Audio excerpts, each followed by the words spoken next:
साथियों, मैं मानता हूं कि आज पाक ऑक्युपाइड कश्मीर के लोग हमारे अपने हैं। आप मानते हैं ना? पाक ऑक्युपाइड कश्मीर के लोग वो हमारे अपने हैं, हमारे परिवार के हिस्सा हैं।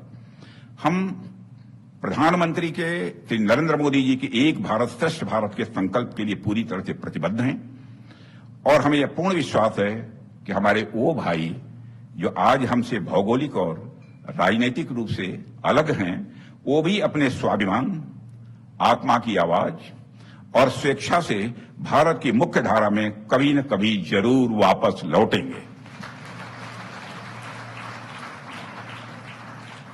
मैं जानता हूं वहां के अधिकांश लोग भारत के साथ एक जुड़ाव महसूस करते हैं। बड़ी संख्या है जो भारत के साथ जुड़ाव महसूस करती है। पीओके में कुछ गिने चुने ही हैं जिन्हें भटकाया गया है, गुमराह किया गया है। पीओके में रहने वाले हमारे इन भाइयों की स्थिति कुछ ऐसी ही है जैसे वीर योद्धा महाराणा प्रताप के छोटे भाई शक्ति सिंह की थी। मैं फिर से दोहराना चाहूंगा, पीओके में रहने वाले हमारे इन भाइयों की स्थिति कुछ ऐसी ही है जैसे वीर योद्धा महाराणा प्रताप के छोटे भाई शक्ति सिंह की थी। छोटे भाई शक्ति सिंह के अलग हो जाने पर भी बड़े भाई महाराणा प्रताप का विश्वास अपने छोटे भाई के प्रति बना रहता है और वह बड़े विश्वास के साथ कहते हैं कि तब कुपंथ को छोड़ सुपथ पर स्वयं चला आएगा, मेरा ही भाई है मुझसे दूर कहां जाएगा।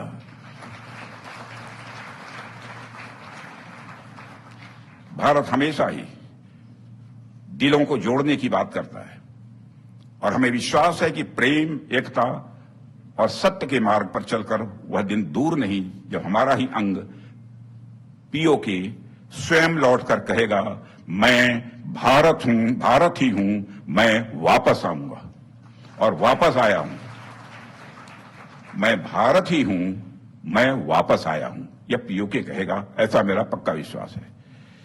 पीओके की भारत से एकजुटता इस देश की सांस्कृतिक, सामाजिक और आर्थिक समृद्धि पर निर्भर करती है।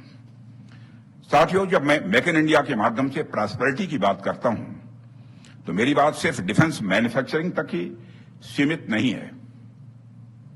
मेक इन इंडिया हमारे लिए यह डिफाइनिंग मूवमेंट है जो 20वीं शताब्दी में जापान में आया था। हम जापान की तरह ही इंजीनियरिंग, हाई प्रिसीजन मैन्युफैक्चरिंग और फ्यूचर टेक्नोलॉजी के लिए एक डेवलपमेंट हब बन सकते हैं, ऐसा मेरा विश्वास है। साथियों, भारत में टैलेंट की कमी नहीं है। दुनिया की अधिकांश बड़ी बड़ी कंपनियों में भारतीय ओरिजिन के लोग बड़ी संख्या में काम कर रहे हैं। जैसे जापान ने अपनी टेक्नोलॉजी और मैन्युफैक्चरिंग की एक अलग पहचान पूरी दुनिया में बनाई है, वैसे ही भारत की टेक्नोलॉजी और मैन्युफैक्चरिंग भी पूरी दुनिया में जब स्थापित होगी तो उसके बाद हम जब एक पेन भी बनाएंगे तो उसकी ब्रांडिंग हम इंडियन टेक्नोलॉजी द्वारा निर्मित कहकर कर सकेंगे। यानी मेक इन इंडिया के माध्यम से भारत में बनी हर चीज पर प्रीमियम होगा, जैसे कभी मेड इन जापान का होता था। यह हमारे देश में प्रॉस्पेरिटी यानी समृद्धि के नए द्वार खोलेगा। साथियों, यह हम सबका अनुभव है। हमने देखा भी है कि अगर सरकार और इंडस्ट्री एक साथ मिलकर चलें तो क्या कुछ संभव नहीं हो सकता है, यानी सब कुछ संभव हो सकता है। प्रधानमंत्री जी की लीडरशिप में आज भारत सिर्फ डिफेंस टेक्नोलॉजी का कंज्यूमर नहीं रहा, बल्कि प्रोड्यूसर और एक्सपोर्टर भी बन गया है और उस दिशा में तेजी से आगे बढ़ भी रहा है। और जब दुनिया हमें हाई एंड डिफेंस सिस्टम्स के लिए अप्रोच करती है तो यह सिर्फ मार्केट इंडिकेशन नहीं होता है, बल्कि यह भारत की कैपेबिलिटी का सम्मान होता है।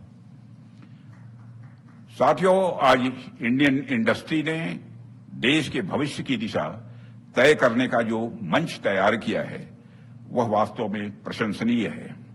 मुझे लगता है कि भारतीय इंडस्ट्री आज भारत के कलेक्टिव एस्पिरेशंस की भी संवाहक है। आज हम एक ऐसे पड़ाव पर खड़े हैं जहां गवर्नमेंट और इंडस्ट्री के कॉमन इफर्ट्स और सिनर्जी ही भारत को अगले डिकेड की वैश्विक महाशक्ति बना सकता है। साथियों, आज के समय में किसी राष्ट्र की शक्ति का मूल्यांकन केवल उसके इकोनॉमिक इंडेक्स जैसे जीडीपी, फॉरेन इन्वेस्टमेंट या एक्सपोर्ट के आंकड़ों से ही नहीं होता है। दुनिया अभी अभी देखने लगी है कि कोई देश अपने नागरिकों और वैश्विक समुदाय में कितना भरोसा जगा सकता है। क्या उसके लिए अपने देश की संस्थाओं, उसकी नीति और उसकी दिशा पर विश्वास करते हैं? क्या अंतर्राष्ट्रीय मंच पर उस देश को स्टेबल, मैच्योर और रिस्पॉन्सिबल